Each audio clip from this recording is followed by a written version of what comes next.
പക്ഷേ എന്ന് നിയമം നമ്മളെ ഒരു പാലിപ്പിക്കാനുള്ള ഒരു പരിധിയുണ്ട്. നാട്ടുകാർക്ക് അത് ഒരു ഒരു അത് ഒരു ശ്രദ്ധയില്ലായ്മ അത് അത്രയും ശരി.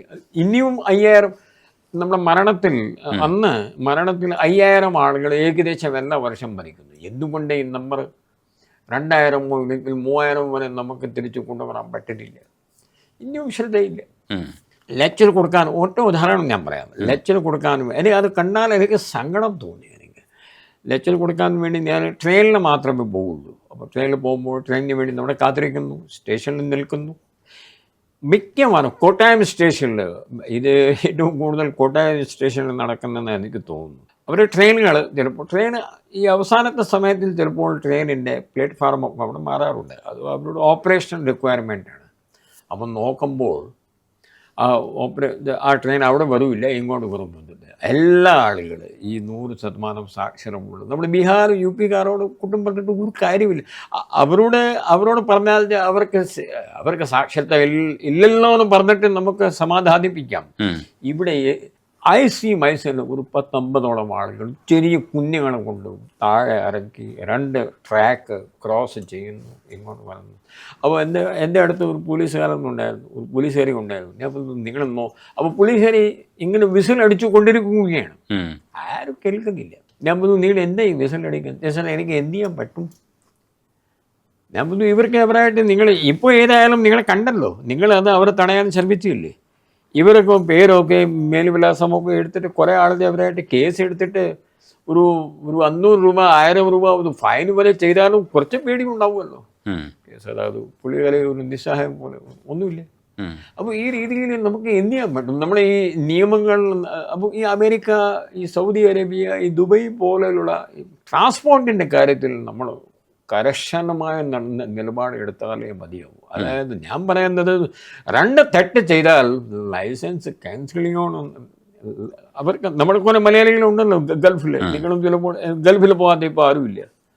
അവിടെ എങ്ങനെയാണ് നമ്മുടെ ഇവിടുത്തെ ആളുകൾ പോയത്? ഇങ്ങനെ ഒരു 10ൻ്റെ സ്പീഡിൽ വണ്ടി ഓടിച്ച് ഞാൻ പറഞ്ഞു, നിങ്ങൾ അത്രയും സ്ലോ ആയിട്ട്, അയ്യോ സാർ ഇവിടെ സാർ ആ ലൈൻ സാർ കാണുന്നുണ്ടല്ലോ, അവിടുന്ന് മുകളിൽ ഞാൻ കയറിയാൽ ക്യാമറ എന്നെ പിടിച്ചാൽ എത്ര ദിർഹം എന്തോ അവർ പറയുന്നുണ്ട്, 500 ദിർഹമോ 1000 ദിർഹമോ ഒക്കെ പോവും സാർ.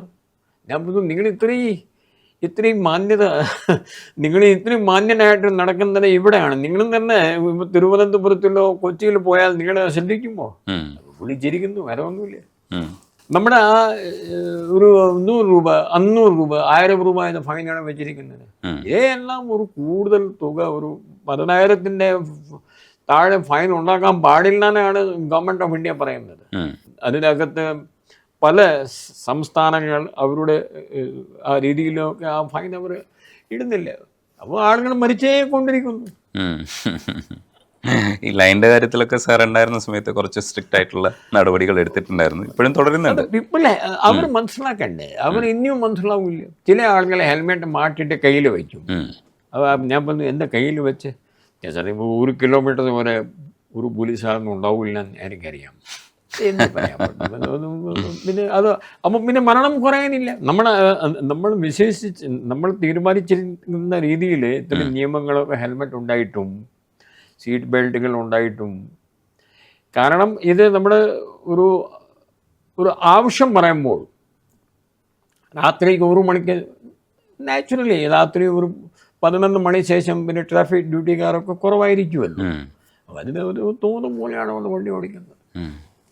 സാർ, ഇപ്പോൾ ജയിലിൽ വർക്ക് ചെയ്യുന്ന സമയത്താണ് ശരിക്കും ഒരു നിരപരാധിയെ രക്ഷിക്കുന്നൊരു സംഭവം പറഞ്ഞു കേട്ടത്.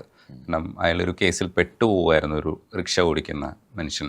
അത്തരത്തിലുള്ള കാര്യങ്ങളൊക്കെ കേൾക്കാൻ മാത്രമുള്ള സമയം സത്യത്തിൽ കിട്ടുമോ അത്തരം ജോലികൾ ചെയ്യുമ്പോൾ? അത് യാദൃച്ഛികമായി സംഭവിച്ചതാണോ, അത് സാർ നിരന്തരമായി പോകണം? നമ്മൾ ഒരു ജയിൽ DG ആണെങ്കിൽ നമ്മുടെ ജയിലുകൾ സന്ദർശിക്കണം. നമുക്ക് വേറെ പണിയൊന്നും ഇല്ലല്ലോ. നമ്മൾ അവിടെ പോയി നോക്കുക. ഒരു ഓഫീസിൽ ഇരുന്നിട്ട് ഒരു കാര്യമില്ല.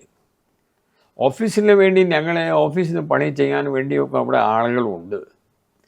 ഫയൽ ക്ലിയർ ചെയ്യാനും എന്തെങ്കിലും ചെയ്താലൊക്കെ ഫയലുകൾ അവിടെ ചെയ്യാൻ ആളുകൾ. നമ്മളിപ്പോൾ നേരെ ഇറങ്ങുക, ഫീൽഡിൽ ഇറങ്ങുക, നോക്കുക. സ്റ്റേഷനിൽ ഹോസ്ദുർഗിൽ പോവുക. ഹോസ്ദുർഗ് ലാസ്റ്റ് ജയിലാണ്.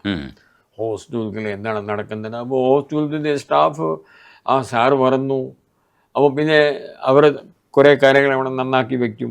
പിന്നെ നമ്മൾ അവിടെ കിടക്കുന്ന എല്ലായിടത്തും പുറത്ത് ജയിലിൻ്റെ അകത്തും ഈ സെല്ലിൽ നിന്ന് പുറത്ത് എടുത്തിട്ട് ചോദിക്കാമല്ലോ, വാട്ട് ഈസ് യുവർ പ്രോബ്ലം, ഇവിടെ താങ്കൾക്ക് എന്തെങ്കിലും ശല്യമുണ്ടോ, ആരും മർദ്ദിക്കുന്നുണ്ടോ, നിന്നെ ആളുകളെ കാണാൻ സമ്മതിക്കുന്നുണ്ടോ, അവർക്ക് കുറേ അവകാശങ്ങളുണ്ട്.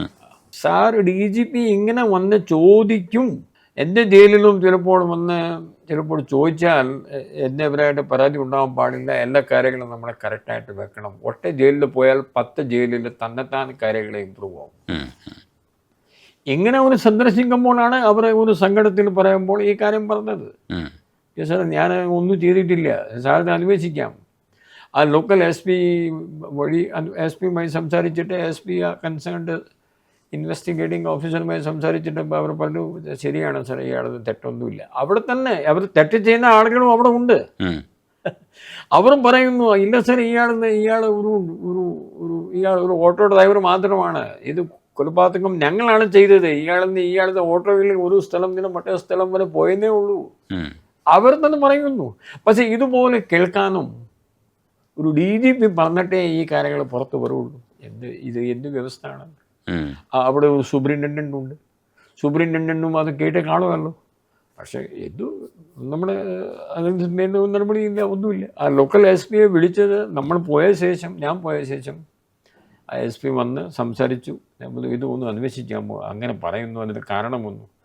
3 ദിവസം ശേഷം പറഞ്ഞു സാറ് പറഞ്ഞ കാര്യം ശരിയാണ്, ഇയാൾ ഏതായാലും കേസ് കോടതിയിൽ പോയ സ്ഥിതിക്ക് ഇപ്പോൾ ഞങ്ങളൊരു DYSP ലെവലിൽ മജിസ്ട്രേറ്റിന് ഒന്ന് പോയി ഈ കാര്യങ്ങൾ ഞങ്ങൾ മജിസ്ട്രേറ്റ് ബോധിപ്പിക്കാൻ പോവുക. മജിസ്ട്രേറ്റ് ബോധിപ്പിച്ചു.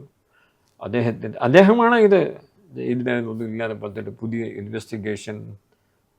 ഇൻവെസ്റ്റിഗേഷൻ കേസ് ചാർജ് ഷീറ്റ് ചെയ്ത ശേഷവും പുതിയ കാര്യങ്ങൾ നമ്മുടെ ശ്രദ്ധയിൽ വന്നാൽ അത് കോടതിയിൽ ബോധിപ്പിക്കാനുള്ള ഒരു വകുപ്പുണ്ട്. 170 പണ്ടത്തെ CRPC 173(8) അത് അറിയിച്ചു, ആൾ പോയി. ഈ ജയിലിനെ കുറിച്ച് കേൾക്കുന്ന കഥകൾ നമ്മൾ സിനിമാറ്റിക് ആയിട്ടുള്ള പല കഥകളും കേൾക്കാറുണ്ട്. പക്ഷേ സാറ് വന്ന സമയത്ത് കുറേ മൊബൈൽ ഫോണുകൾ റെയ്ഡിൽ പിടിച്ചെടുത്തിട്ടുണ്ടായിരുന്നു. അപ്പോൾ അവിടെ അതൊക്കെ സാധ്യമായിരുന്നു എന്നുള്ളതാണ് അതിൻ്റെ അർത്ഥം. അപ്പോൾ ഈ കേൾക്കുന്ന കഥകളൊക്കെ കുറേയൊക്കെ വിശ്വസിക്കാൻ പാകത്തിനുള്ളതാണ്. അല്ല, സർക്കാർ തന്നെ പറഞ്ഞു അവിടെ മൊബൈൽ ഫോണുകൾ അത് നിയന്ത്രിക്കണമെന്ന്. എന്നിട്ട് പിന്നെ നമ്മൾ ആരോട് ചോദിച്ചത് കാര്യമില്ലല്ലോ. നമ്മൾ പറഞ്ഞു അപ്പോൾ അത് എങ്ങനെ അങ്ങനെ പറഞ്ഞാലും ഉണ്ടാവാൻ പാടില്ല എന്ന് അവർക്കും അറിയാം. നമ്മളെ തന്നെ ഇറ്റ് ഈസ് ബെറ്റർ നമ്മളെ തന്നെ പോയി നോക്കിയാൽ മതിയല്ലോ. നോക്കിയപ്പോൾ കണ്ണൂർ ജയിലിൽ 500ഓളം അന്ന് മൊത്തം കേരളത്തിൽ റെയ്ഡ് നടത്തി. ഈ 3 ജയിലേ ഉള്ളൂ, ശിക്ഷിക്കപ്പെട്ടവരെ വെക്കാനുള്ള 3 ജയിലുകളേ ഉള്ളൂ. തിരുവനന്തപുരം, വിയൂർ, കണ്ണൂർ. 3000 ആളുകൾ, ഓരോ 1000 ആളുകളാണ്. അത് മൊത്തം നോക്കിയപ്പോൾ ആദ്യത്തെ റെയ്ഡിൽ തന്നെ 300ഓളം 400ഓളം ഫോണുകൾ കിട്ടി. പിന്നെ അവർ ആളുകളെ കാണാവുന്ന രീതിയിലൊക്കെ വളരെ കർശനമാക്കി അത് കുറഞ്ഞു. ഇതിന് വലിയ രഹസ്യമൊന്നുമില്ല. നമ്മൾ കർശനമായാൽ ആ രീതിയിൽ നോക്കിയാൽ പിന്നെ അവിടെ ഉണ്ടാവില്ല.